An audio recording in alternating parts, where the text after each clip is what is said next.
मतलब नीचे पीछे से फटा हुआ है, आगे से कोई बोल रहा, बस हिंदू मुसलमान का झमेला हुआ जा रहा है। माइंड इंसान का चेंज हो गया, खाली हिंदू मुसलमान हो गया। इतना कि आपको राशन फासन जितना महिला को पैसा फैसा सब मिलता है, ठीक है, इसमें बहुत अच्छा है ममता दी, ठीक है। हमको मोदी सरकार सही नहीं लगा। একটা স্বচ্ছ প্রশাসন চাচ্ছি যাতে জনগণ সুস্থ হয়ে বাঁচতে পারে। मुद्दा विकास का देंगे और क्या देंगे, कोई ऐसा तो हम लोग देख नहीं रहे हैं।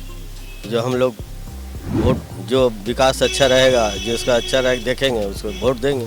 देश में राजनीतिक जो माहौल है वो शुरू हो चुका है। 2024 का जो लोकसभा चुनाव है उसकी तारीख आ गई है। अब हम लोग उत्तर कोलकाता कॉन्स्टिट्यूंसी में खड़े हैं, जहां से टीएमसी के सुदीप बंदोपाध्याय सांसद है और पिछले कई वर्षों से ये इलाका पूरा जो है टीएमसी का गढ़ रहा है। इस बार क्या स्थिति रहने वाली है, यहाँ के लोग क्या सोच रहे हैं, आइए उनसे हम बात करते हैं। दादा क्या नाम है आप? मेरा नाम जिसान खान है। क्या लग रहा है इस बार क्या होगा? इस बार यही होना चाहिए, परिवर्तन होना चाहिए देश में। एक नई सरकार का गठन होना चाहिए, जिसमें एक ऐसी सरकार बने जो देश में रोजगार और महंगाई पे कंट्रोल करे। एक ऐसी सरकार की ज़रूरत है हमारे देश को। अच्छा क्या कारण है, क्या मतलब किस कारण से आप लोग परिवर्तन चाहते हैं? क्या क्या मुद्दे अहम है इस बार आप लोग जब वोट देने जाएंगे? मुद्दे सबसे इम्पोर्टेंट है बेरोजगारी और महंगाई। एक गरीब इंसान को ज़िंदगी जीवित रहने के लिए सबसे इम्पोर्टेंट चीज़ है महंगाई। जो महंगाई चरम पर है, जो हमारी भारतीय जनता पार्टी बीजेपी की जो सरकार है 2 सेशन से, वो किसी भी तरह से हमारी पार्टी हमारे देश को महंगाई से छुटकारा नहीं दिला पा रही है। इसी कारण से देश में परिवर्तन होना बहुत ज़रूरी है और युवाओं को नौकरी ज़रूरी है, रोज़गार ज़रूरी है। बेरोजगारी के मार मारे जा रहे हैं। आज महंगाई इस चरम पे है कि आज से 2-4 साल पहले जो सरसों का तेल 80-90 रुपये बिकता था, अभी 180 रुपये किलो बिकता है। आप बताइए, एक बेरोजगार इंसान को रोज़गार मिलेगा तभी तो खा पी पाएगा। एक गरीब इंसान को ज़िंदगी जीवित रहने के लिए क्या चाहिए? 2 वक्त की रोटी चाहिए, एक रोजगार चाहिए और कुछ नहीं चाहिए। और राज्य सरकार से आप लोग खुश है क्या? मतलब राज्य के जो मुख्यमंत्री ममता बनर्जी, राज का टाइम आएगा तो फिर राज के बारे में बात करेंगे, विधानसभा के बारे में बात करेंगे। फिलहाल तो मुझे सेंट्रल गवर्नमेंट की बात है, मैं सेंट्रल गवर्नमेंट की बात कर रहा हूँ। अभी हमारा केंद्र सरकार की जो इलेक्शन है उस पर मैं उस मुद्दे पर मैं बात करूँगा। जब राज्य सरकार की बारी आएगी उस पर हम लोग बात करेंगे। और मतलब राज्य के हिसाब से अगर देखा जाए तो यहाँ पर सुदीप बंदोपाध्याय पिछले कई सालों से सांसद है, तो उस सांसद के काम काज से आप लोग सबसे बड़ी बात है कि सेंट्रल गवर्नमेंट के फंड से ही काम होती है हर स्टेट में। तो राज्यसभा जो हमारे सांसद हैं, तो सांसद को वहाँ से जो फंड मिलेगी उस हिसाब से काम होगा। तो सबसे पहला ज़रूरत है कि हमारे सेंट्रल गवर्नमेंट परिवर्तन होना चाहिए। जब उनको फंड मिलेगा तो हमारे राज्य में विकास होगा, हमारे सांसद विकास कर पाएंगे। जब तक वहाँ चेंज नहीं होगा तब तक यहाँ कोई विकास नहीं हो पाएगा, विकास है कम हो पाएगा। अच्छा एक मुद्दा और है सीएए को लेकर, जो सिटीजनशिप अमेंडमेंट एक्ट है, उससे आप लोग रूबरू होंगे ही, तो वो सीएए आप लोग जब वोट देने जाएंगे तो क्या सीएए आप लोगों के लिए मुद्दा रहेगा? सीएए एक बहुत ही बड़ा मुद्दा है। इस पे सबसे पहले विपक्षी दल और पक्षी दल दोनों दल को बैठक करके मिला करके एक दूसरे से सहमति करके उस पर विचार करना ज़रूरत है। जब दोनों दल एकजुट हो करके उस पर बात करते हैं कि हाँ ये सही है, राइट है, तो उस पर सीए का मुद्दा उठाया जाएगा। अभी तो फिलहाल ऐसा कोई बात है नहीं। और हमारे जो केंद्र सरकार हैं ये सिर्फ अपना ही बात चलाते हैं, ये तो विपक्षी का कोई सुनते नहीं है। अगर उनके खिलाफ कोई बोल दिया तो सीधे जेल में चला जाता है किसी भी तरह से। अगर भाई हम भी बोल रहे हैं तो हो सकता है कल हमें भी ढुका दिया जाए, लेकिन मुझे इससे कोई डर नहीं है। मैं जब तक जिंदा रहूंगा मैं जो सच रहूंगा बोलूंगा। कायदे से कहा जा सकता है सही तरीके से सरकार अभी समझा नहीं पाई है लोगों को। सरकार समझा पाएगी नहीं समझा पाएगी, आप पक्ष हैं तो विपक्ष का वोट लीजिएगा ना। आपको किस लिए भेजा गया है? आपको यहाँ पे भेजा गया है कि आप जनता से पूछिए कि जनता हमारे कामों से खुश है कि नहीं है। हमारे पास जो बात था हमने आपको कह दिया, किसी और के पास होगा वो कुछ और भी कहेगा। क्या क्या मुद्दा पर आप लोग वोट दीजिएगा? इस बार का मुद्दा क्या रहेगा? वोट इस बार का मुद्दा है कि अब जैसे यहाँ बंगाल में है, बंगाल में कैसा काम हुआ कैसा, तो हम लोग तो ये काम है कि महंगाई कम हो सबसे पहला। दूसरा नंबर, जो इलाका जिस इलाका में जो जहाँ पढ़ने लिखने के सुविधा हो, स्कूल हो, यही है सबसे पहला। तो मेन महंगाई हो। और जो भाई जिधर हम लोग तो गरीब आदमी है, अब हम लोग को उतना नहीं, हम लोग को महंगाई कम होना चाहिए। अच्छा, आप लोग यहाँ पर वोट देते हैं? जी देते हैं।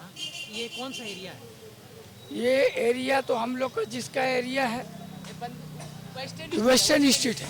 मतलब कौन सा कॉन्स्टिट्यूएंसी में, कौन सा लोकसभा केंद्र में पड़ता हम लोग लोकसभा जो है नैना बंदोपाध्याय का है। है? तो नैना बंदोपाध्याय विधानसभा में लड़ती हैं। ये एरिया है उत्तर कोलकाता है, जहाँ से सुदीप बंदोपाध्याय सांसद है। सुदीप बंदो 46 नंबर वार्ड है ना। तो आप उनके काम से संतुष्ट है क्या? हम संतुष्ट हैं हम लोग जी। और ममता बनर्जी कैसी लगी? बहुत अच्छी है, बहुत। ममता बनर्जी के जितना यहाँ बंगाल में काम हुआ उतना 34 बरस 35 बरस 32 बरस जो चलाए सीपीएम नहीं काम हुआ जितना ममता जी के कम दिन में जितना काम हुआ। रास्ता आदमी को यही चाहिए, सुविधा। स्कूल जो इलाका में स्कूल नहीं था, हिंदू मुस्लिम को ऐसा विवाद नहीं, सब अच्छा एकता है, अच्छा ही मेल जोल। ममता बनर्जी के जितना उतना किसी में नहीं काम हुआ। और पीएम मोदी कैसे लगते हैं? मोदी जी में तो जितना जब से आए, जहाँ जहाँ हम लोग रोज खबर पेपर जहाँ तहाँ पढ़ते हैं सुनते हैं, वो सिर्फ लड़ाई नफरत और कुछ नहीं। एक सीए का जो मुद्दा चल रहा है, सीए से आप लोगों को क्या समझ में? तकलीफ सीए से ये समझ में आ रहा है, अब जैसे हम लोग लड़का लोग कहीं बाहर कोई ज़्यादा पढ़ा सकते हैं या पढ़ाएंगे बाहर भेजेंगे, उसको कोई नौकरी नहीं मिलेगा। हम लोग जो कहा दूसरा जगह से आए हैं मुसलमान के लिए, और गैर कौम जो हिंदू उसको नागरिकता मिलेगा। कानून सबके लिए एक होना चाहिए। जो 25-50 साल से जो रह गया, जो यहाँ बस गया है, उसको क्यों नहीं मिलेगा? इसीलिए हम लोग नाराज। मतलब मुसलमानों को जो सीए में जो अभी बाद है वो ऐड हो जाएंगे, तो ये कानून सही है? ये कानून सबके लिए एक होना चाहिए। उसके लिए नागरिकता मिलना चाहिए, मुसलमानों के लिए नहीं मिलना चाहिए। इससे हम लोग नाखुश हैं। कानून सबके लिए एक होना चाहिए। मतलब विभाजन नहीं होना चाहिए, कायदे से बोलना चाहते हैं? सबको एक होना चाहिए। एक होना चाहिए। मुद्दा यही है, इंसान का रोजी रोटी होना चाहिए, इंसान को हर चीज़ का फैसिलिटी मिलना चाहिए। अभी तो कुछ फैसिलिटी है ही नहीं है, ना इंसान का रोजी रोटी है, खाली हिंदू मुस्लिम मंदिर मस्जिद यही सब का झमेला हो रहा, काम धंधा तो हो रहा नहीं, भूखा मर रहा, लेकिन हिंदू मुस्लिम किया जा रहा, आपस में मारपीट किया जा रहा, यही सब है और क्या। धार्मिक मतभेद मतलब पूरी तरह से फैला हुआ है। मतलब नीचे पीछे से फटा हुआ है, आगे से कोई बोल रहा, कोई बड़ा हिंदू मुसलमान का झमेला हुआ जा रहा। माइंड इंसान का चेंज हो गया, खाली हिंदू मुसलमान हो गया। अरे अपना बच्चे लोग को देखिए, स्कूल पढ़ाइए, मदरसा भेजिए, कमाने का रास्ता खोजिए, फ्यूचर बनाइए, यही सब है और क्या। बहुत अच्छा है। काई अभी जितना के आपको राशन फासन जितना महिला को पैसा फैसा सब मिलता है, ठीक है, इसमें बहुत अच्छा है ममता दी, ठीक है। हमको मोदी सरकार सही नहीं लगा, इसलिए आप लोग को बोल रहे हैं। नहीं, हम लोग के लिए सबसे अच्छा बेस्ट है ममता बनर्जी।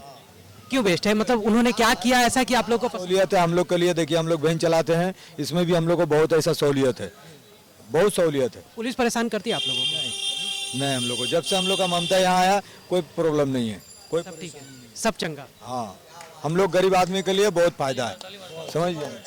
गरीब आदमी के लिए हम लोग के लिए बहुत फायदा है, सब कुछ बढ़िया बेस्ट है। अच्छा, ऐसा फैसिलिटी भी दिया है, जैसे बच्चा लोग हम लोग पढ़ा रहे हैं, हम लोग को बुक भी मिला है बच्चा लोग को स्कूल की तरफ से। ममता आई जब भी मिल रहा है, इससे पहले नहीं मिलता था। अच्छा, एक मामला चल रहा है सीए का, आप लोगों को पता है क्या? हाँ, हम लोग को मालूम है, सीए का एनआरसी का दिल्ली में लागू भी हो चुका है। दिल्ली में नहीं, मतलब वो कानून बन चुका है, वो पूरे देश में लागू हो चुका है। तो वो आप लोगों को कुछ ऐसा समझ में आया? हम लोग को तो उतना फाइनली समझ में नहीं आया, एनआरसी के बारे में समझ में आ गया, सीए के बारे में बता नहीं सकते हैं, लेकिन जब आएगा वैसा कानून लागू होगा तो सभी के लिए होगा, समझ लिए? हमारे लिए सिर्फ तो नहीं होगा, सबके लिए होगा।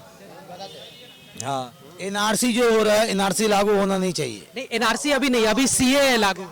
नहीं, सीए ने तो एनआरसी लागू हो रहा बोला है, एनआरसी वो भी लागू होना नहीं चाहिए। काई यहाँ जो गरीब लोग मर जाएगा, नहीं तो सबको यहाँ का सबके लिए दे रहे हैं ना, तो सबके लिए ना, ये सही नहीं है। जो आप लोग एनआरसी जो लागू कर रहे हैं, यहाँ गरीब लोग मर जाएगा, अमीर लोग क्या, वो लोग तो एनआरसी में ये कर लेगा। ममता देते हैं हम लोग। क्यों देते हैं? अच्छा काम कर रहा है। क्या काम करते हैं? क्या काम? है? क्या अच्छा काम करते हैं? अच्छा काम किया, मतलब हिंदू और मुस्लिम तो नहीं करता है, समझे? सबको एक बराबर समझता है वो। हाँ। अच्छा, ममता बनर्जी बहुत सारी योजनाएं चला रही है, उन योजनाओं का फायदा आप लोग को मिल रहा है? राशन वासन से हुआ या फिर परिवार में लक्ष्मी भंडार से महिलाओं को 500-1000 रुपया मिलता है, तो वो सब मिलता है आपको? हम लोग के तो अब अभी राशन उसन तो बिहार में है तो कट गया है, एक आदमी को मिल रहा, एक आदमी मिल रहा। मुद्दा विकास का देंगे और क्या देंगे, कोई ऐसा तो हम लोग देख नहीं रहे हैं। जो हम लोग वोट, जो विकास अच्छा रहेगा, जिसका अच्छा रहेगा देखेंगे उसको वोट देंगे। विकास में से महंगाई कम हो, डीजल पेट्रोल गैस, इससे आदमी परेशान है, गरीब आदमी, समझे कि नहीं? तो क्या करेगा बोलिए? वोट जिसको अच्छा समझ में आएगा उसको देगा। একটা স্বচ্ছ প্রশাসন চাচ্ছি যাতে জনগণ সুস্থভাবে বাঁচতে পারে। এখনই ভালো নেই, হ্যাঁ, এখনই জনগণ ভালো। এখন কোনো কমেন্টস করব না, আমরা চাই যে একটা স্বচ্ছ প্রশাসন হবে যেখানে কোনো দুর্নীতি থাকবে না, হ্যাঁ, মানুষ সুস্থভাবে বাঁচতে পারে, এটাই চাইছি। ये सभी मुद्दे हैं और खासकर बेरोजगारी से लेकर और महंगाई तक, ये दो मुद्दे हैं पूरे देश में ये फैले हुए हैं और लोग इन्हीं मुद्दों को लेकर अभी तक वोट देते आए हैं। और इस बार भी खासकर पश्चिम बंगाल का जो इलाका है और पश्चिम बंगाल का उत्तर कोलकाता का जो इलाका है, उस यहाँ के जो आम लोग हैं वो सीधे सीधे बोल रहे हैं कि महंगाई और बेरोजगारी से पूरी तरह से यहाँ की जनता त्रस्त है और इसी मुद्दों को लेकर हम लोग जो आने वाला चुनाव है उस चुनाव में अपना मत रखेंगे। ये नहीं बताया जा रहा। और कोलकाता के लोगों की खास बात ये भी होती है कि वो लोग किसी पक्ष का नाम नहीं लेते हैं, किसी विपक्ष का नाम नहीं लेते हैं, लेकिन जब मत प्रकाशित होता है तो उसी समय वो सामने निकल कर आ जाता है कि वो लोग किसको वोट दिए हैं और वो सजा भी दे देते हैं जिनसे वो नाराज़ रहते हैं। फिलहाल के लिए इतना ही। कैमरामैन अरिजीत के साथ मैं अंकित सिन्हा, सूत्रकार समाचार, कोलकाता। हमारा ये वीडियो अच्छा लगा तो इसे लाइक करें, शेयर करें और हाँ, सब्सक्राइब करना ना भूलें।